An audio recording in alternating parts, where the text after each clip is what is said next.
Hey everyone, this is Austin Schur here with We Write About Music, and today I am so happy to be speaking with Gogol Bordello.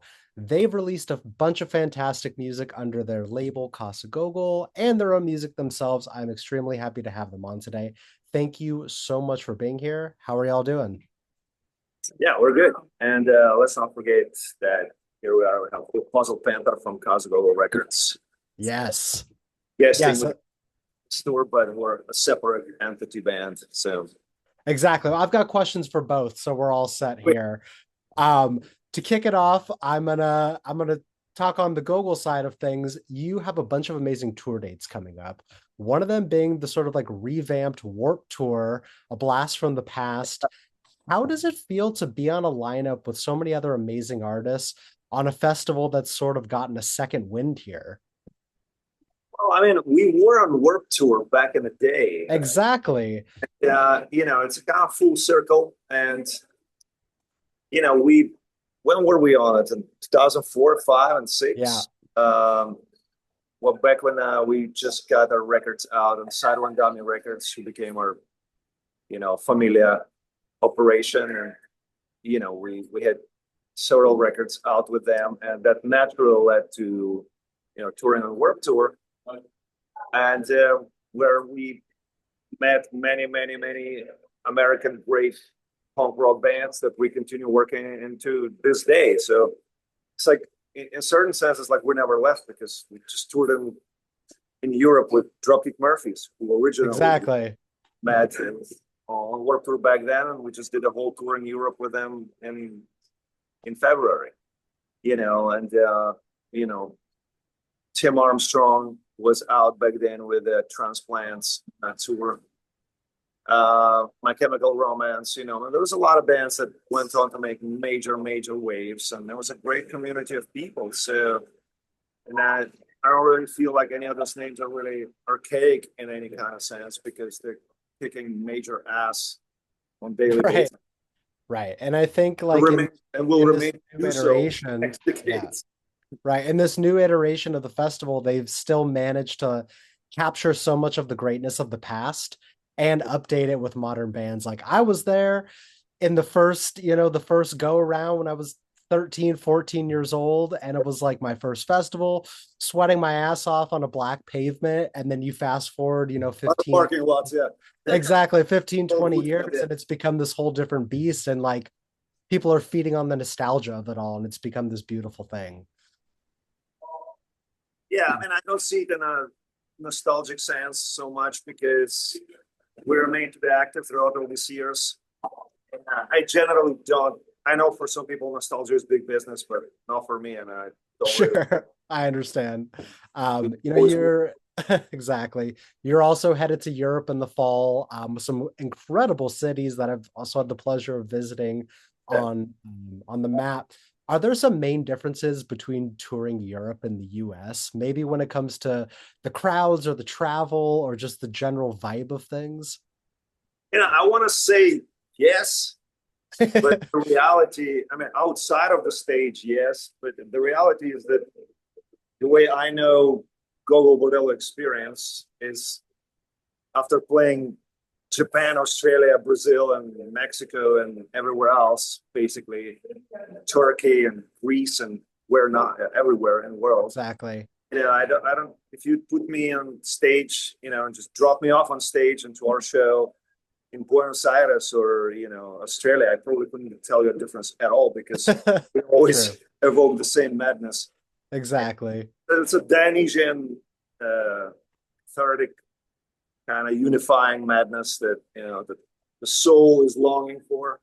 The original, Exactly. the original quest for theater, was back in the history of theater was exactly that. It's just humans need to get together and blow some steam to hope and better do it to some righteous unifying cause than to something that's destructive.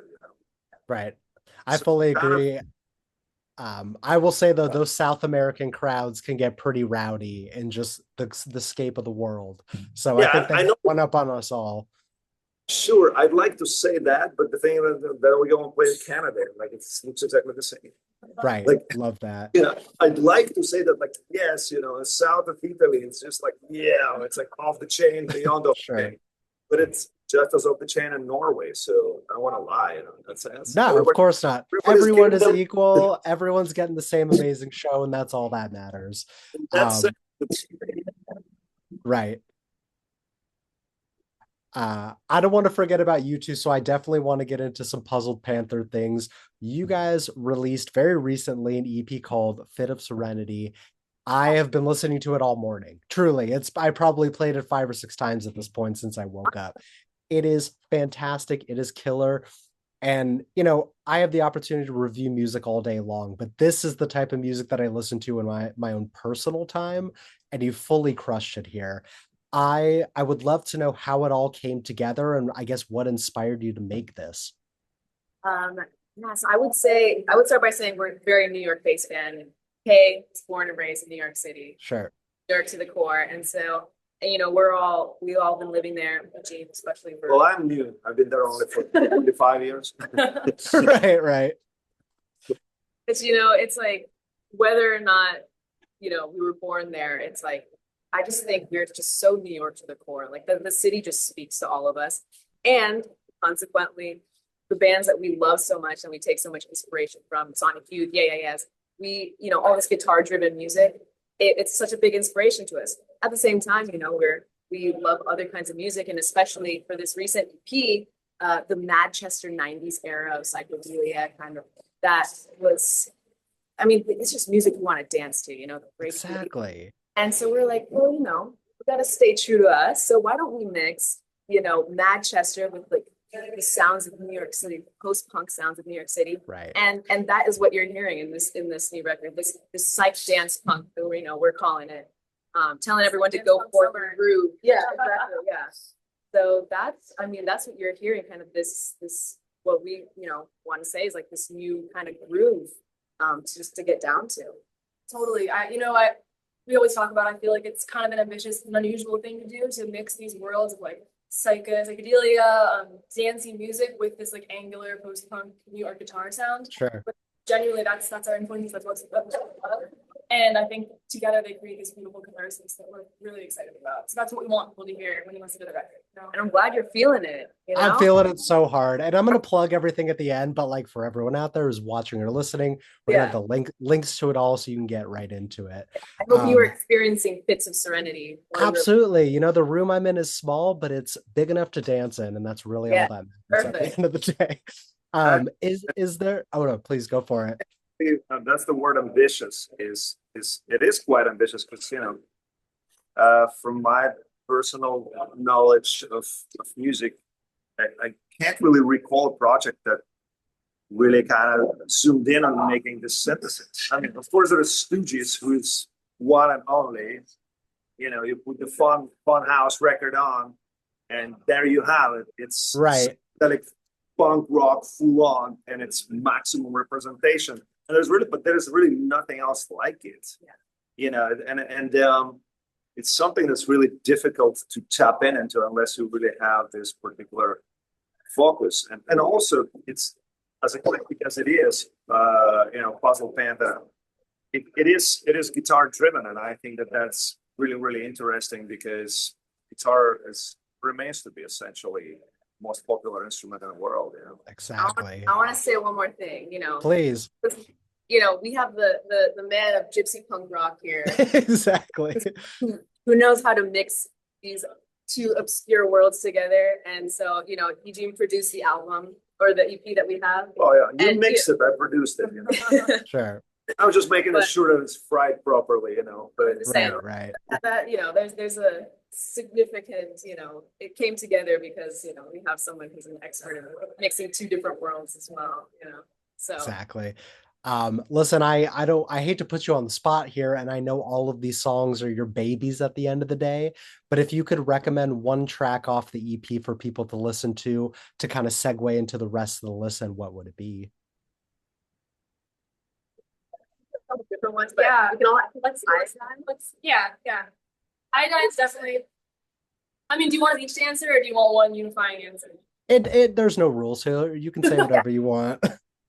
I mean, I think for me, the title track, "Bits of Serenity," really speaks to me. It was a really beautiful collaborative process that we worked on together. We all contributed different things, and the lyrical content, part of that was inspired by, I used to be a reporter working at New York One, and so it's crazy shit I saw walking around New York, covering like crime scenes and all that. So that's baked into that song and the other influences, and Awesome. that's something that I'm really excited about sharing with the world. But yeah, I mean, there's so many tracks in that album that come from such interesting and inspired places. I agree. That's a good representation, you know. And it's also, there's another New York influence lurking in there. The Susanna Vega, Susanna Vega of the era of 99.9 Degrees. You know, that album. You know, I've seen it in your playlists pop up quite often. You know? Blood Makes Noise. Blood Makes Noise, and that was just such a great industrial folk, as they called it back in the day. You know, but yeah, that's a good track. That is a really great. Yeah, Absolutely. What's your favorite one, Austin? Well, I was just gonna say, so I take such a big thing with track listing. I think like albums can be made better depending on where the songs are ordered, and I think you kind of nailed it here. So I think Venus and Furs is the best kickoff. It's the perfect first song to kind of introduce you to the rest of the record. And it's the first song, so listen to the rest of it. I think that's kind of where it goes. yeah, great. Yeah, Absolutely. thank We you. thought very long and hard about the order. Absolutely. Yeah. See, it's so important. Like you can't, I mean, so many people front load records and it's like, yeah, the first 5 are great, but 6 through 10, you know, they're not fantastic. You need to balance the energy and things need to go up and down. And that's where this has gone here. I also think, yeah. Energy up and you're carrying it down, but you need the person to stay with you through this experience, right? Right. It's the messaging of it all. You know, since we're kind of talking about both here, I think this is an important question because both of your guys' music focus so much on this like very intense production. There's so much going on from genre to sound to style. You do such an amazing job of bringing like these massive worlds into these tight little songs, and it's such an impressive thing. Is there a piece of gear that you couldn't live without, or just maybe something specific that just makes that sound for you? Wow. Yeah, you know, honestly, for me, the Morley 2020 Wawa Bad Mercy is like the pedal that I had a Crybaby for 10 years that I bought from my old guitar teacher, and that was cool, but like I couldn't stand it. It doesn't have a pilot light. You don't know when it's on, when it's off, and live, that's just so disorienting that you know what you're talking about, that you're on it and it makes that shitty sound and you're like, why is it doing this? The Morley, like I love, you're on it, you come off it, it like works seamlessly, and the tone it gets is so impressive. It's like so abrasive, but it's also danceable. It also lends itself to this fusion of Manchester and rock, you know, and what we're going for. So for me, that's like the can't live without it. I love that you're Very tapping cool. into the how nerdy about gear they are. Oh, I love that stuff. Are you kidding me? You know, yeah, and yeah, I mean, she's deeply. I mean, Victoria doesn't play guitar. She only plays acoustic guitar in the band. You know, moments of that here and there, but she's heavily involved with processing sounds on our pedals. Sure. Yeah, so it goes beyond songwriting.